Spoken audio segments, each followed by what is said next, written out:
Meie tänases meistrinurgas on mul plaan ehitada riiul või õigemini selline ratastel laud, kuhu peale panna siis järkamissaag ja ka tolmuime peaks sinna riiulisse ära mahtuma. Need kaks asja töötavad koos ja on neid siis teisaldada. Materjaliks ma valin 45 PM Brussi ja panin endale südamele ja teile ka südamele, et kui te niisugust mööblit hakkate tegema, siis vaadake hoolikalt, kui te materjali osate, et ta ei oleks kõverdunud või et ta ei oleks väändunud. Kui üks nendest vigadest puidul küljes on, sest puit on elav materjal, sinna me ei saa midagi teha, siis on raske ka asja valmis teha. Nii nagu ikka jõuan puumarketis käigu ja siin töökojas toimetamise alguse vahel mingisugused tööd ka ära teha ja need tööd seekord on siis, et mingisugune saagimine on mul tehtud, natukene ka freesimistööd ja tegelikult on jäänud kokkupanemine ja koos teiega veel vaadata, kuidas need erinevad tööetapid välja nägid. Kõigepealt, kui on pikast latist materjali välja saagimine, siis mina teen tavaliselt nii, et ma jätan mingisuguse väikese puhtaks saagimise varu, seepärast, et pikk latt siin saepinna peal iseäranis, kui meil ei ole kasutada nagu lisatugesid, on kaunis ebastabiilne asi ja see mõõt võib kergelt paigast ära minna.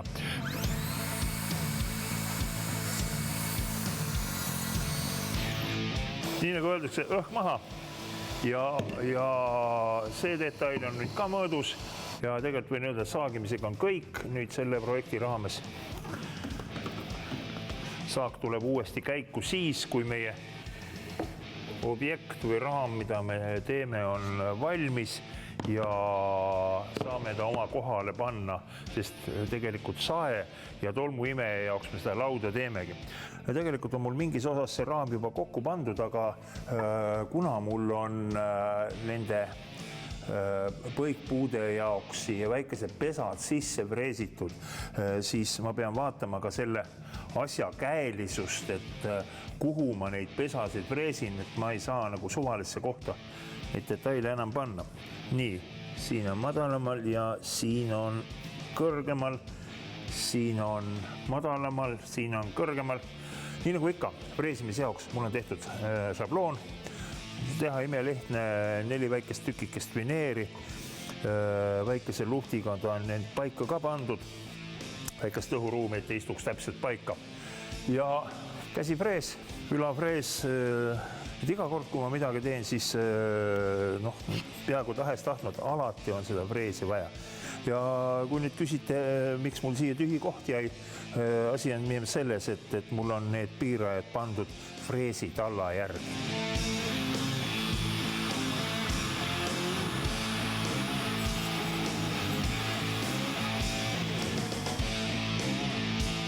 Nii, ka see on olemas. Nüüd on vaja veel ära teha üks protsess, nimelt on vaja panna ratas alla ja olen tõepoolest ülirahul, et ma juhuslikult kauplusest leidsin sellised rattad, näete, mis on külje pealt kinnitusega, need on hästi tugevad kinnitused. Ma pean ainult siin vaatama, ma olen jälle oma tegemistes täpne, missuguse nurga alla tuleb, missugusele nurgale tuleb ratas panna ja ma saan selle poldiga siit läbi kinnitada väga tugevalt kinni. Tuleb auk puurida. Nii, ja võtame kuskil 6,5 puuri, nii ilusti, istub. Ja kõigepealt mul tuleb ära klaarida oma väikene apsakas seibide ostmisel. Nimelt ma ostsin nii täpselt seibid, et nad ei lähe siit läbi. Või polt ei lähe siit seibist läbi. Pean nad üle puurima.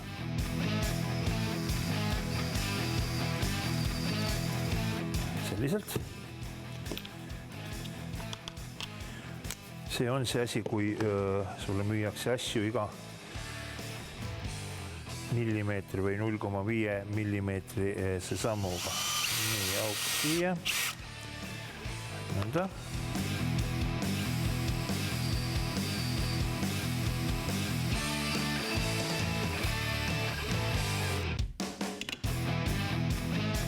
Koha peal see ongi.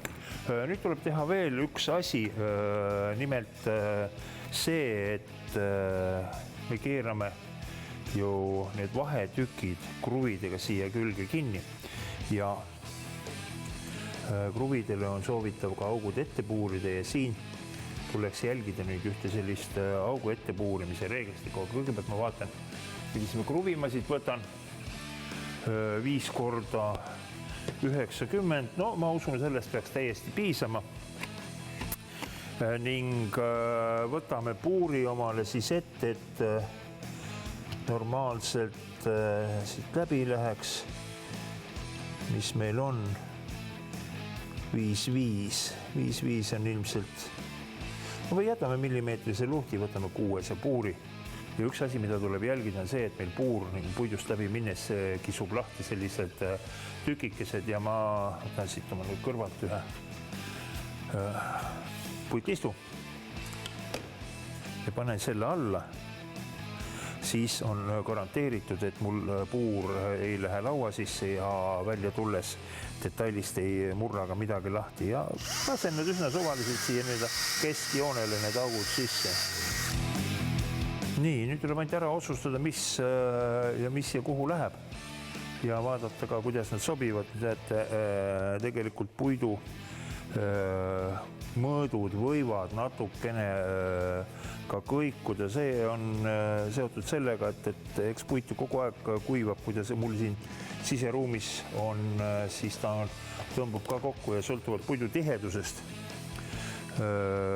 Mõni tõmbab rohkem, mõni vähem ja mul on valitud siin tapi mõõduks 45 milli ja kõik ei tahtnud hästi minna, aga see läks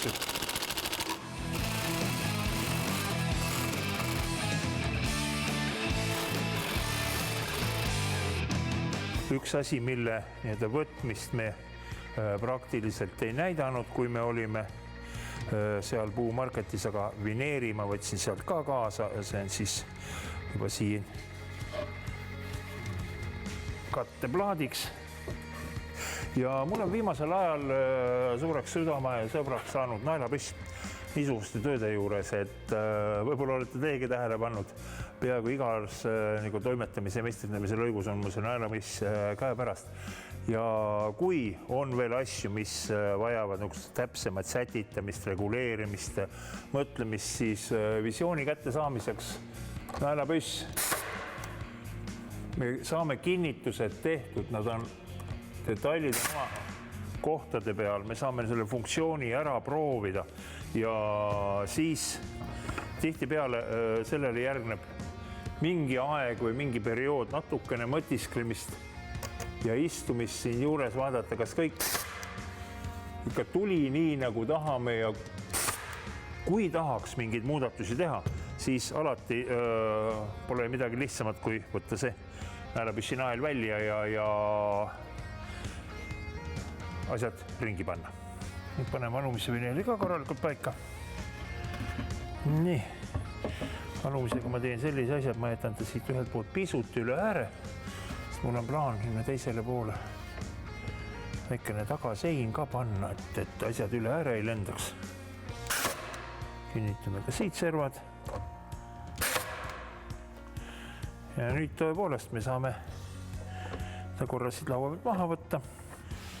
Nii, mis ta nüüd näitab? Hästi väikene lõtk on sees, seda me veel üritame reguleerida.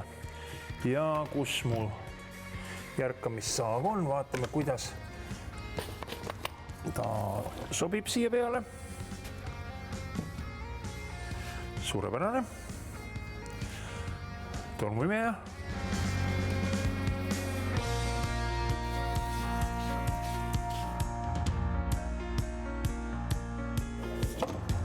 Torud lähevad kuskilt siit läbi. Nii, kõik see vajab veel seadistamist ja tegemist. Aga tundub niimoodi, et mul on töötoas üks asi juures. Ja, no, nagu näete, ütlesin, et tagaseina on vaja. Tõepoolest tolmuimejal on nii head rattad all, ta liigub nii sujuvalt, et laua liigutamisel kipub temaga siin liikuma.